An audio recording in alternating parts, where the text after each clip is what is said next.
Alrighty here, welcome back to the All in Sports podcast. This is episode I don't even remember what episode we're on. We're on um we're on episode 5. It's been 27 days since the last podcast. But I mean, it's been a crazy 27 days. Obviously the Celtics have been eliminated from the playoffs, even after everyone said that they were going to go back and come back from the 4-0 series and come back and win Game 7, but that was just not true. Jimmy Butler, him, man. Jimmy Butler is him. I have to tell you that. But it's been a while since we've talked sports here on the podcast. I mean, we go here, the Red Sox. Well, we're gonna hit the Red Sox, then we're gonna go into the Celtics, obviously, because that was ugly. That was an ugly series. The Red Sox are in last place, 2 games behind the Blue Jays. Tampa Bay right now, as it stands, 40-18. Baltimore, the Orioles, 36-21. Yankees, 34-25. Blue Jays, 31-27. And obviously the Red Sox 29-27. Obviously they're like a couple games back from the Blue Jays. But the last time I checked on them, I haven't watched any of the replays recently, or watched any of the games. It's been a while since I've done that. I've been quite busy. And the Red Sox, just like last year, they had that strong middle of May. They did really strong, winning a ton of games, winning a ton, and then they eventually just fall off. This is the point where I swear they fall off the face of the earth, and they cannot do a single thing. It's like watching a whole different team just and just snap and boom, a whole different team you just start seeing on the field. It is insane. It is like probably like nothing I've ever seen before. I think. I mean, there's not much. They were in the NL Central. It would be a completely different story. They'd be like second place, but because the Brewers are 37. I mean, they're not bad compared to all the other teams. They're just mediocre because the AL East is super competitive this year. With all there's so much competition.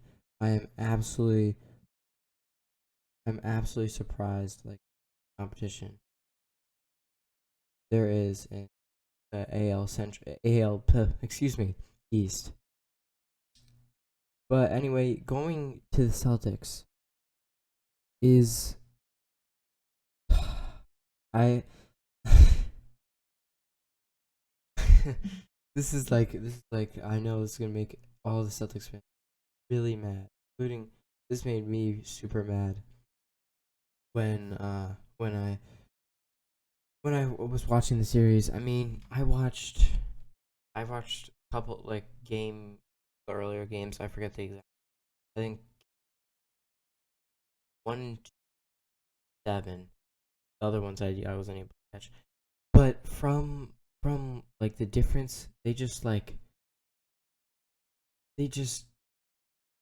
I'll talk about game 7. They couldn't reason their rhythm, their shots. Nothing was falling. They weren't playing any defense. Which game 4, 5, and 6, they were starting to play defense. They were looking like a whole new team playing defense.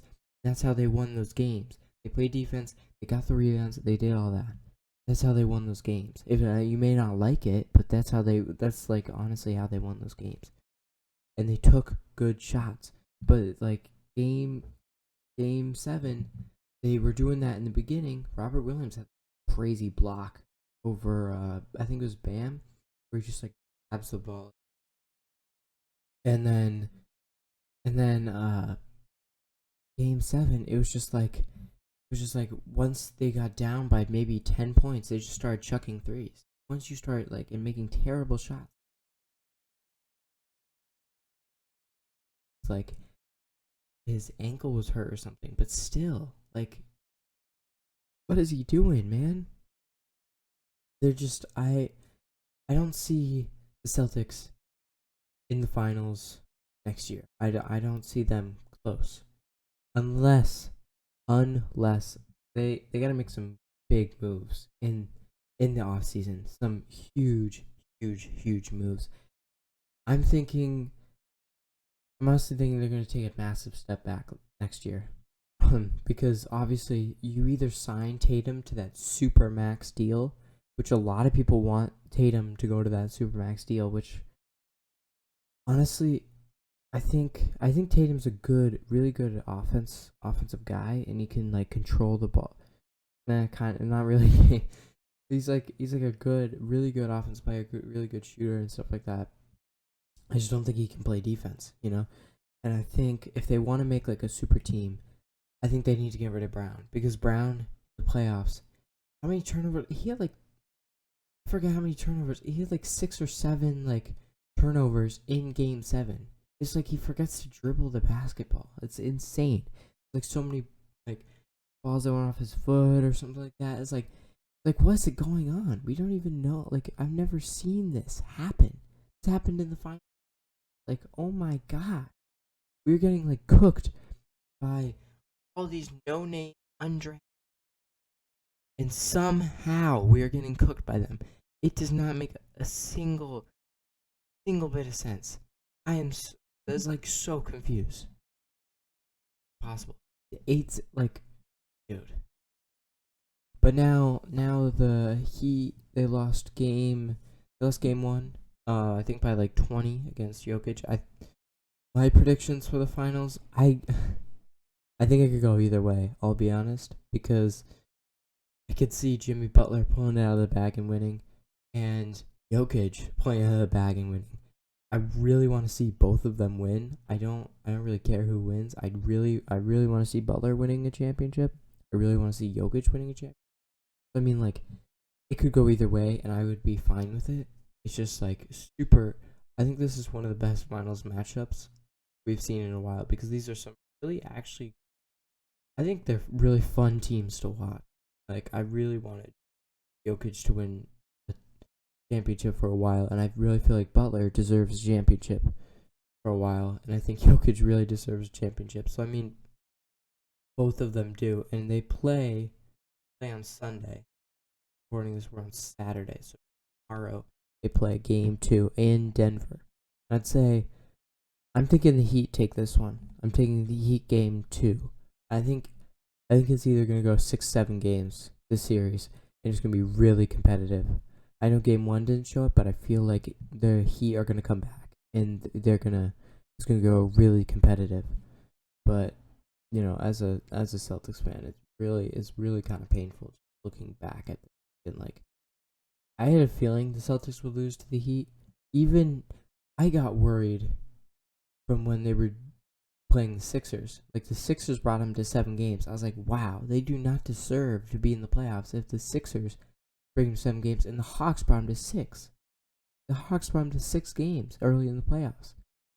I was like, after the Philly series, I was like, they don't deserve to be in the playoffs. Like if they're playing like this, they just barely sneak by the Sixers, and then yeah, forget about it. The Heat got him. But anyway, that's my little NBA moment. Going back to the Red Sox again, I really don't think the Red Sox are gonna do this good this year. They're gonna be like maybe a 500 team, and then I don't even know if Story's back yet or he's not. I don't think he's back yet, is he?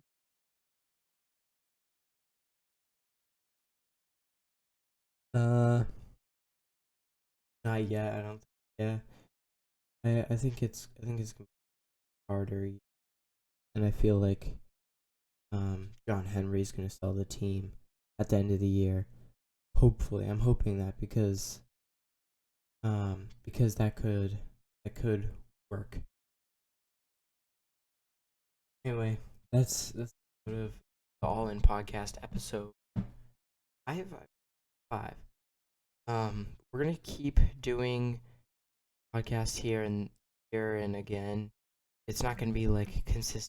I just do it like after the big updates happen. I'll do it like after the finals and like NBA finals, and then we'll do one after that, but like around around that sense. Anyway, see you guys next time.